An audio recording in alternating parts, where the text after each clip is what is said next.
Le programme économique du Front National, du Rassemblement National, mène-t-il la France à la ruine? Comme l'affirme Gabriel Attal. Réponse avec vous, Philippe Trainard, bonjour. Bonjour. Vous êtes professeur au CNAM et membre du Cercle des économistes. On avait hier le président de la République, Emmanuel Macron, en conférence de presse, qui agitait le spectre de la ruine des épargnants. 100 milliards de dépenses en plus, nous a-t-il dit. Le crédit plus cher pour les Français. Est-ce qu'il ne joue pas un peu sur la peur des électeurs ou vraiment est-ce qu'il y a ce risque d'appauvrissement des épargnants comme vous et moi? Il y a clairement un risque très réel. Et si on voulait être juste objectif, je dirais c'est le moment Liz Truss ou le moment Tsipras. Vous vous souvenez du Premier ministre grec qui a... Pourquoi Parce que nous avons tout d'un coup, effectivement, comme le dit Gabriel Attal, alors toute estimation peut être soumise à contestation, hein, nous l'aurons pas, mais il y a quelque chose comme de l'ordre de 100 milliards de plus de creusement du déficit par an si nous appliquions le programme de la présidentielle à partir d'aujourd'hui. Donc 100 milliards de plus de déficit. Donc si le programme est appliqué à la lettre, intégralement dès le 1er janvier, là on a 100 milliards de déficit. On a 100 milliards de plus. Et donc là, forcément, il y aura une réaction des marchés financiers, il y aura une réaction des agences de notation, il y aura une réaction des banques centrales et cette réaction sera extrêmement violente, très probablement, et pourrait conduire, n'est-ce pas, à une explosion du taux d'intérêt en France, c'est-à-dire quasiment à une quasi-faillite de l'État français. Ça, c'est très clair. Bon, donc s'il n'y a pas quelque chose qui est fait, il y a un problème, en tous les cas, il est sur la table. Donc 100 milliards de dépenses en plus, encore une fois, si on prend le programme de 2022, on imagine qu'il va y avoir des ajustements. On l'a bien vu sur les retraites, mais ça, on va en parler après. En face, est-ce qu'il y a des recettes? Gérald Darmanin dit, mise à l'intérieur, il y a 0 recette en face. Non, c'est pas vrai. Moi, j'ai regardé, il nous parle de 15 milliards d'euros de recettes fiscales sur les contrôles fiscaux et sociaux, et également 15 milliards sur les dépenses sociales. Absolument. C'est les deux grandes, je dirais pas des recettes, parce que les économies sur les dépenses sociales liées à l'immigration ne sont pas des recettes, ce sont des économies de dépenses. Elles sont citées par Marine Le Pen dans une tribune des Échos qui est parue il y a un peu plus quelques semaines ou 2 ou 3 mois. Est-ce qu'elle s'inquiète de la dégradation de nos comptes publics, Marine Le Pen? C'est dans cette tribune-là? Dans cette tribune-là, elle s'inquiète et elle dit que d'ailleurs le programme du Rassemblement National aurait permis d'éviter la dégradation de la dette publique, puisque cette tribune intervient juste après l'annonce de la dette publique égale à 110,6% du PIB pour la France et qui a provoqué quand même un choc. Il n'y a pas une contradiction de s'inquiéter comme ça, à juste titre, elle a raison, sur la dégradation des finances publiques et en même temps d'avoir un programme, pour l'instant, sauf s'il est amendé, qui propose 100 milliards de dépenses en plus? Clairement, si on reprend le programme de la présidentielle, le programme du Rassemblement National n'aurait pas permis d'améliorer la situation, mais l'aurait plutôt détériorée. Si on reprend juste la tribune de Marine Le Pen, comme vous le dites, elle date du mois de mai, non? Peut-être avril, c'est au moment où il a été annoncé le 110,6% de dette publique en 2023 en France. Et là, elle nous annonce 15 milliards de recettes, c'est dans le texte, 15 milliards de recettes liées à la lutte contre la fraude fiscale et une quinzaine de milliards aussi sur les prestations. Prenons les prestations, les estimations, ça fait 30 milliards. Alors 30 milliards, je vous rassure, ça aurait baissé. Si on avait eu ces 30 milliards, ça aurait effectivement baissé le niveau de la dette publique. On peut compter ou pas? Ça ne l'aurait baissé que de 5,4%, mais ça aurait quand même pas empêché la dette publique française. Sur ces 30 milliards de recettes annoncées ou de moindres dépenses, combien en réalité on peut avoir? Oh non, écoutez, prenons... De manière apolitique. De manière totalement apolitique. Concernant l'immigration, si on arrive à avoir la moitié, c'est vraiment extraordinaire, parce que ça supposerait qu'il n'y a eu aucune opposition des tribunaux, donc il n'y a pas de retard, qu'il n'a pas besoin de voter des lois supplémentaires, car beaucoup de ces mesures donneront lieu ensuite dans leur application à des annulations par les tribunaux. Donc 7 milliards, ça fait 7 milliards. Ça fait 7 milliards et je ne vois pas beaucoup plus. Concernant la fraude fiscale, alors là, je crains que ce soit beaucoup moins. Écoutez, c'est très simple. Tous les partis ont le même projet, le même programme, veulent lutter contre la fraude fiscale. À juste titre. De ce point de vue, le Rassemblement National n'a aucune particularité et n'a d'ailleurs annoncé aucune mesure véritable, précise, qui le différencie de ses concurrents. La seule chose qui le différencie, c'est qu'il met un montant de recettes supplémentaires. Mais le vrai problème, c'est comment faites-vous pour mobiliser ces recettes supplémentaires? D'autant plus que la frontière entre la fraude fiscale et l'optimisation fiscale, c'est une frontière extrêmement grise. Vous ne pouvez pas intervenir comme cela. Et donc, tous les gouvernements ont essayé de maximiser cette recette et on arrive chaque année 2-3 milliards, mais on n'est pas dans les ordres de grandeur de 15 milliards. C'est un miracle, c'est la pêche miraculeuse. Après, on a Jordan Bardella qui dit, je crois qu'il a dit sur RTL, économiquement, il a dit « je suis raisonnable ». Comment il faut l'entendre? Encore une fois, parce qu'il nous dit l'économie, c'est que je le cite, c'est quelques convictions, la simplification, le patriotisme économique, la baisse de la fiscalité sur les entreprises, les classes populaires, les classes moyennes, la sortie des règles européennes de tarification de l'électricité. Il n'y a rien d'angoissant là-dedans? Il n'y a pas. En fait, la raison, c'est la mesure dans laquelle vous appliquez vos mesures. Avec quelle prudence, avec quelle attention aussi au risque d'échec. Or, nous avons quand même beaucoup de problèmes. On a soulevé le problème des finances publiques. On va voir le problème aussi du protectionnisme. C'est très gentil de dire je vais défendre les intérêts. Mais les Américains le font, les Américains la Chine le fait. Alors, pourquoi on ne le ferait pas, nous? Faisons-le, mais en même temps, vous ne pouvez le faire que dans des proportions extrêmement raisonnables et justifiées. Sinon, la conséquence, c'est les mesures de rétorsion. Vous n'allez pas prendre... Nous prenons des mesures sur les véhicules électriques chinois. Les Chinois ne vont pas s'amuser simplement à nous regarder et à applaudir. Ils vont prendre des mesures... L'Europe l'a fait déjà avec surtaxe, ça date d'il y a 48 heures. Je crois que c'est entre 15 et 30%, 35% de hausse. Voilà. Mais il y aura des mesures de rétorsion, et pas des mesures de rétorsion là où ça ne fait pas mal, dans le respect de nos intérêts, mais des mesures de rétorsion là où ça fait mal, dans le non-respect de nos intérêts. Donc le protectionnisme, votre idée, donc vous ne pouvez pas le faire à l'échelle française massive. À l'échelle française, c'est une erreur, c'est ça? Pour moi, à l'échelle française, c'est une erreur. Parce que le protectionnisme, d'abord, n'a jamais servi l'industrie française. C'est faux. Regardez l'industrie automobile. Elle n'a pu retrouver de la santé, elle n'a pu retrouver des couleurs qu'à partir du moment où on a ouvert le marché. Et tant qu'on n'a pas ouvert le marché, nos voitures ne se vendaient pas à l'étranger. L'étranger nous sanctionnait en disant « vos voitures ne sont pas de bonne qualité, vous n'êtes pas dans la concurrence, nos standards sont plus élevés ». Donc je crois que si vous voulez rester dans la concurrence, si vous voulez avoir des produits de standards élevés, il faut que vous acceptiez cette concurrence. La concurrence de nos partenaires européens, n'est-ce pas, qui eux sont contre des mesures protectionnistes. L'Allemagne est contre des mesures protectionnistes, n'est-ce pas? Donc c'est avec eux que nous allons faire, et c'est avec eux que nous bâtissons notre industrie, c'est avec eux que nous bâtissons surtout notre industrie de services. N'oublions pas que les Français travaillent très largement, majoritairement, dans les services. Ouais. On voit bien que le RN, on l'a commenté hier, est en train d'amender, de reculer en tout cas sur certaines mesures, notamment celles qui sont coûteuses et les retraites. On a vu Jordan Bardella nous dire que la retraite à 60 ans, c'était pas une priorité, c'était plus une priorité, au risque peut-être de décevoir certains de ses électeurs, mais c'est pas le sujet. C'est-à-dire que aujourd'hui, le RN, parce que les portes du pouvoir potentiellement s'entr'ouvrent, doit lisser, doit amender, doit rendre plus raisonnable, d'où le « je suis raisonnable en économie » de Jordan Bardella. Alors, si le raisonnable, c'est « je m'adapte » et au fond, ce dont on dit que c'est une absurdité ou une mesure extrêmement risquée économique, on le change, je crois que c'est une bonne chose. Vous citez les retraites... Qu'est-ce qu'il y a d'absurde économiquement d'ailleurs? Pardon, aujourd'hui, commencez par ça, dans le programme. Dans le programme, pour moi, les deux très grandes absurdités, ou trois, la première quand même reste les finances publiques. Honnêtement, 100 milliards de dépenses en plus. Enfin, il faut évaluer correctement les dépenses publiques, les recettes publiques, et 100 milliards, c'est beaucoup trop. La deuxième reste le protectionnisme, parce que le protectionnisme, vous avez toujours une réaction. En général, les protectionnistes oublient juste que le partenaire d'en face, il ne va pas rester comme ça, les mains croisées, et va applaudir à vos mesures. Il va prendre des mesures, et des mesures qui font très mal. Et d'ailleurs, les instituts économiques, je vous parlais des États-Unis, les instituts économiques, n'est-ce pas, à Washington, tous les think tanks, sont plutôt très critiques des mesures américaines, en disant « attention, nous nous tirons une balle dans le pied ». Et la troisième grande mesure absurde, mais vraiment absurde, du Rassemblement national, c'est de revenir à la retraite à 60 ans ou 62 ans. Bon, ça y est, alors, ça c'est évacué, ça.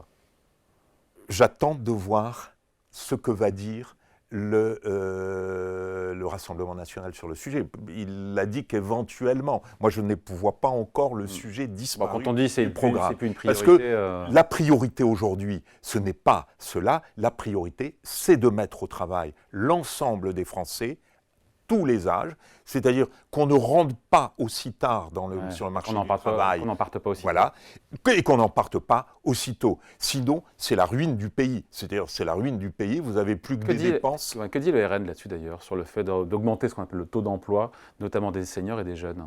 Ce n'est pas un sujet, justement, c'est un petit peu le malheur. Si vous voyez les grands sujets qui se posent à nous, le déficit de la retraite des fonctionnaires.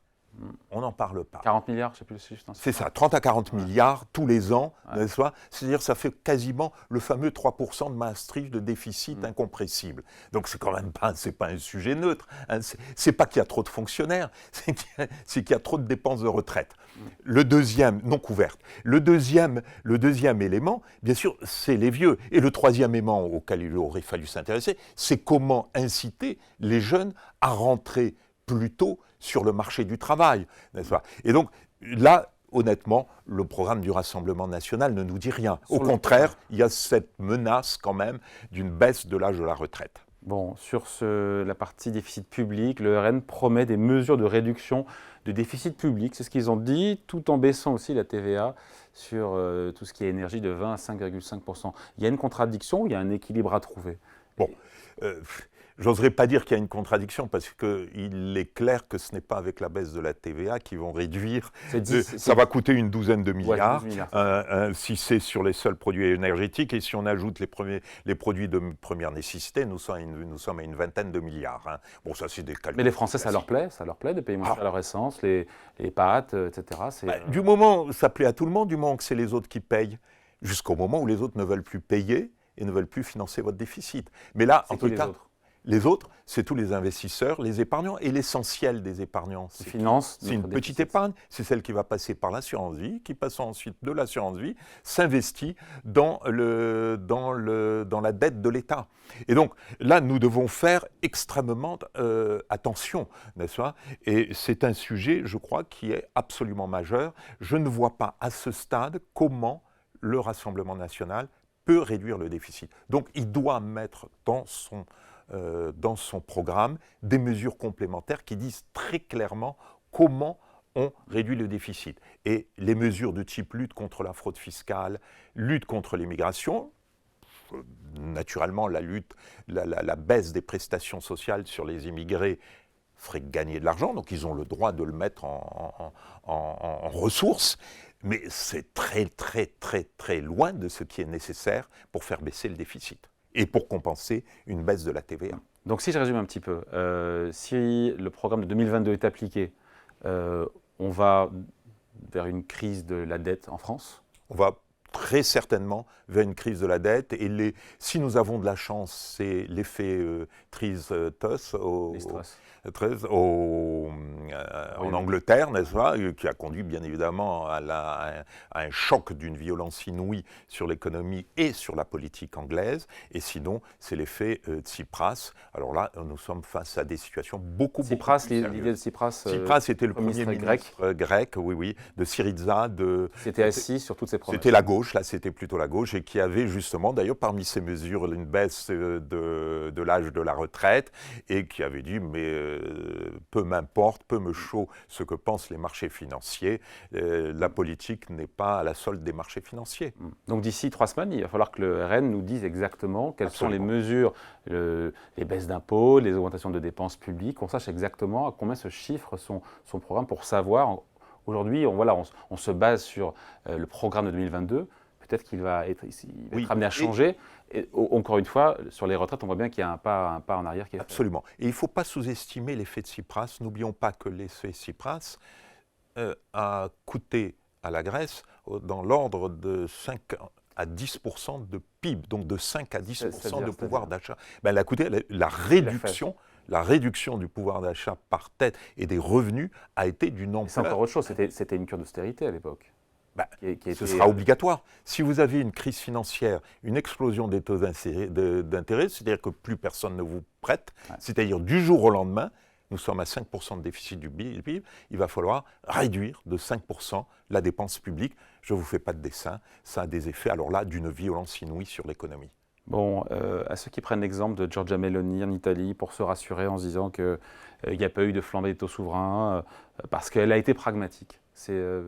On se rassure en disant ça? Là, au fond, c'est la raison, c'est comment on passe d'un programme, au fond, dont l'une des caractéristiques, c'est de servir un petit peu toutes les catégories de Français, probablement pour s'assurer de leur vote, à un programme électoral véritable qui fait un arbitrage, qui dit « je prends parti plutôt pour tel aspect, telle dimension, tel pan de l'économie française dont j'estime qu'elle est plus faible et qu'elle doit faire la priorité des années qui viennent ». Vous ne pouvez pas, bien évidemment, dire que tous les pans de l'économie française, toutes les catégories sociales doivent faire l'objet des bontés de l'État.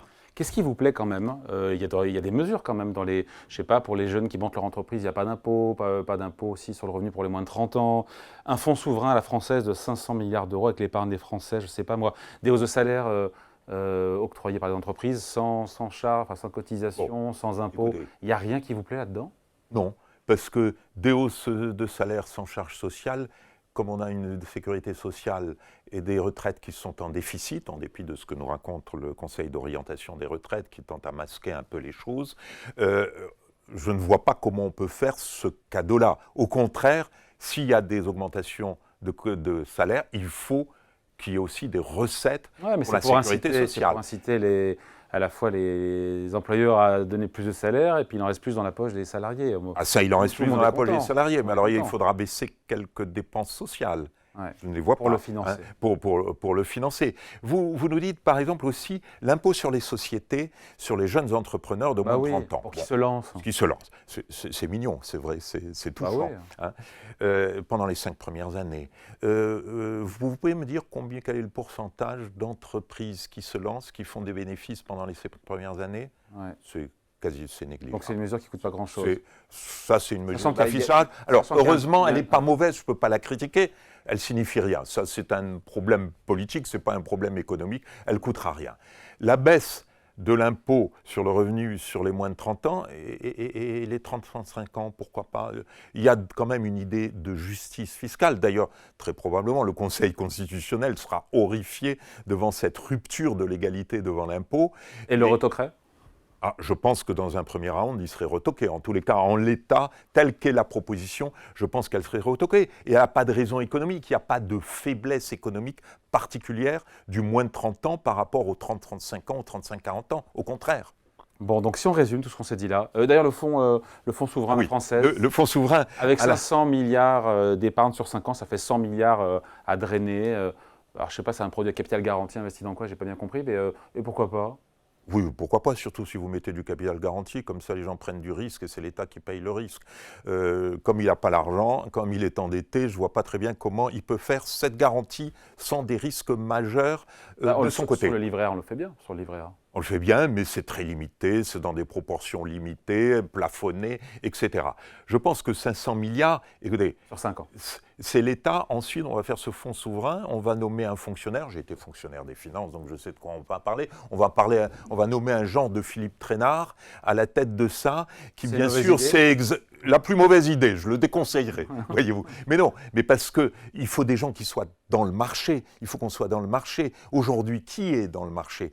Ce sont ceux qui gèrent l'assurance vie, qui drainent l'épargne des Français. Une partie de cette épargne, elle est investie dans du private equity, elle est investie dans des startups. Faut-il qu'on en investisse plus? Ça veut dire, est-ce qu'il ne faut pas mettre des incitations et revenir sur la suppression des incitations fiscales qu'on a introduites dans le passé? Il faudrait un peu plus d'incitations, un peu moins de taxation de l'épargne. Ça, je suis d'accord. Ça a un effet de levier extrêmement important. Je n'ai pas besoin d'un fonds souverain à la française. C'est un mot. J'ai besoin, au contraire, qu'il y ait une concurrence entre différents fonds, entre différents acteurs, de façon à valoriser au mieux, n'est-ce pas, l'épargne des Français. Et surtout pas géré par Philippe Trainard. Et surtout pas géré par un fonctionnaire comme Philippe Trainard. On se dit quoi alors à l'affirmation, le programme économique du RN mène-t-il la France à la ruine, comme l'a dit Gabriel Attal, en synthèse? En synthèse, en l'état de ce que nous connaissons, c'est-à-dire de la tribune de Marine Le Pen et du programme de la présidentielle de Marine Le Pen. Tribune des Échos du mois d'avril. Voilà. Si cela n'est pas changé, c'est un programme, effectivement, qui est susceptible de mener à la ruine française et à un choc économique extrêmement violent. Mais si il y a Mais des si, amendements bon, si la raison, tels qu'on le voit voilà, sur la voilà. retraite, Et à ce moment-là, il faut devenir beaucoup plus raisonnable et revenir vers des mesures beaucoup plus orthodoxes. quitte à créer la déception chez certains électeurs qui Ça, se diront voilà. on m'a promis pendant des années la retraite à 60 ans, et finalement ils la Il est font certain pas. qu'il faudra le vendre à ces catégories. Alors reste à savoir pourquoi l'on vote pour le Rassemblement national. Est-ce qu'on vote à cause du programme économique? Est-ce qu'on vote pour une question de valeur? Est-ce qu'on vote pour des questions d'immigration? Mais là, c'est une question qui dépasse l'économie. Exactement. Merci en tout cas pour cet entretien. Philippe Trainard, professeur au CNAM, membre du Cercle des économistes. Je rappelle les rencontres économiques d'Aix-en-Provence, 5-6 juillet, Absolument. donc à Aix. Il y aura évidemment tous les grands décideurs économiques et politiques. Pour parler cette année d'ailleurs de quoi? Quel est le thème? Justement, comment réconcilier les mondes de façon à accroître la richesse collective. Voilà, un événement dont Justement. évidemment... Et comment faire preuve de raison et de coopération, Ouais. n'est-ce pas, et de compromis. Nous serons présents au Boursorama évidemment, puisque nous sommes partenaires médias de ce rendez-vous incontournable. Merci à vous. Merci beaucoup, Jacques.